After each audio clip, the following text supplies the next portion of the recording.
আসসালামু আলাইকুম ভাই, কেমন আছেন? ওয়ালাইকুম আসসালাম। আলহামদুলিল্লাহ ভালো আছি। আমি যতটুকু জানি যে আপনি ২ বছর প্লাস মালয়েশিয়া আসছেন। আমি যতটুকু জানি। তো ভালো মন্দ আসলে আমরা তো অনেকেই প্রবাসীদের ভিতরের কথা কেউ জানে না। সবাই জানে ছেলেটা বিদেশ থাকে, অনেক লাখ টাকা কামায়। এই বিষয় নিয়ে অনেক মানুষ অনেক চিন্তা ভাবনা রয়েছে। তো এই বিষয়টা নিয়ে আপনার কাছে কিছু কথা শুনতে চাই। যেহেতু আপনি, আমি কম বেশি আপ ডাউন করে আসছি। কষ্ট করে হোক, যেভাবে হোক। আপনি আমরা শুরু থেকে শুরু করতে চাই যে আপনি ১ম এ যখন মালয়েশিয়া আসার চিন্তা ভাবনাটা করলেন, আসলে কি জায়গা থেকে চিন্তাটা করলেন? ওই শুরু থেকে গল্পটা আমরা শুনতে চাই। একটু বলেন তো?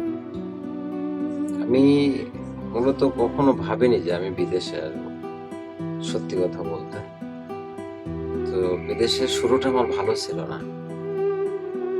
নিজের বলে কিছুই ছিল না।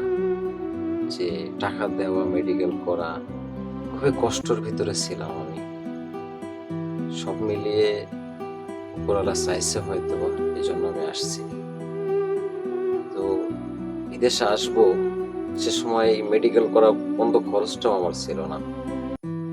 তবে আমার একজন শুভাকাঙ্ক্ষী ছিল, সে আমাকে সাহস যোগাইছিল যে সবকিছুই সম্ভব, যদি মনের ইচ্ছা শক্তি থাকে তাহলে সবই সম্ভব।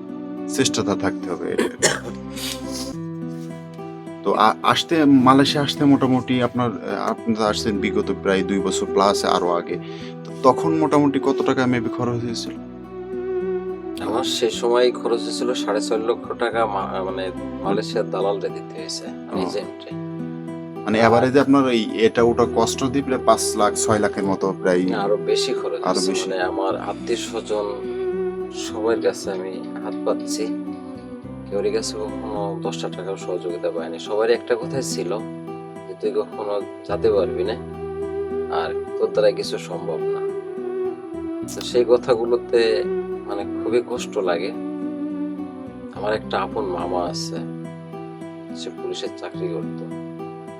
সর্বশেষ আমি যখন ৫০,০০০ টাকা চাই, যে মামা আমি তো বিদেশ যাচ্ছি, আমাকে ৫০,০০০ টাকা দেবেন, সে একটা কথাই বলে যে তোর দ্বারাই কখনো সম্ভব না, তুই পারবি না। সে সময় আমি খুবই কান্নায় ভেঙে পড়ছিলাম, এতগুলো টাকা আমি কোথা থেকে কিভাবে ম্যানেজ করবো। তো সবই ওপরওয়ালা চাইছিল, তাই সম্ভব হয়েছে।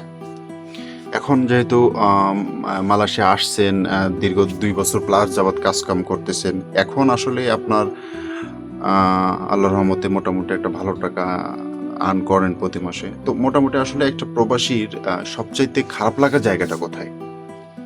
প্রবাসে সব আছে, সবই পাওয়া যায় যদি পকেটে টাকা থাকে। আর দ্বিতীয় কথা হচ্ছে গিয়ে, একটা প্রবাসী বেতন পাওয়ার আগ পর্যন্ত ভালো থাকে। যেদিন বেতন পাই সেদিন প্রবাসীর শরীরে ১১০ ডিগ্রি জ্বর চলে আসে, হঠাৎ কিভাবে কেউ জানে না।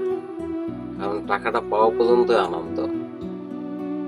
আর টাকাটা হাতে আসলে সাথে সাথে দায়িত্ব বেড়ে যায়, সবাইকে টাকা দিতে হয়। আসলে এই জিনিসটা খুবই খারাপ লাগা।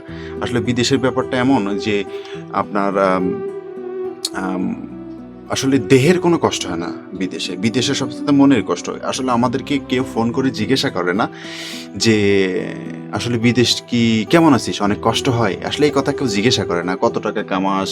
কি অবস্থা?" এটা ওটা। মানে বিভিন্ন মানুষ মনে করে বিদেশ আসলেই না না জানি অনেক কিছু। আসলে বিষয়টা এমন নয়। একজন প্রবাসীর কাছে যখন আপনারা কেউ কথা বলবেন বা আগে জিজ্ঞাসা করবেন সে কেমন আছে? দেন তার কাজ-কাম করতে কতটুকু কষ্ট হচ্ছে, মনের অবস্থাটা কেমন? আসলে একটা প্রবাসীর কোনো দিক থেকেই কষ্ট হয় না। শুধু কষ্ট তার এই মনের কষ্ট। আসলে একটা প্রবাসীর চাওয়াটা কি শুনবেন? যে তার আত্মীয়স্বজন, ফ্যামিলি এই জিনিসগুলো যেন তার সাথে একটু ভালো ব্যবহার করে, আচরণ করে, একটু খোঁজ নিক। আর কিছু চাওয়ার থাকে না। ভাই আমরা দিন শেষে সকালে ঘুম থেকে উঠি আর কাজে যাই। আবার মনে করেন ঘুমাইতে, ঘুমাইতে আমাদের বিছানায় যেতে হয়। তো সবকিছু পরিশ্রম মিলে যায়। তো ঠিক আছে, আজকের পর্ব এখানে শেষ করছি। আরেকদিন ২য় পর্ব সব ঘটনা খুলে বলব। সবাই ভালো থাকবেন। আর ভালো লাগলে ভিডিওটা শেয়ার করে দিবেন।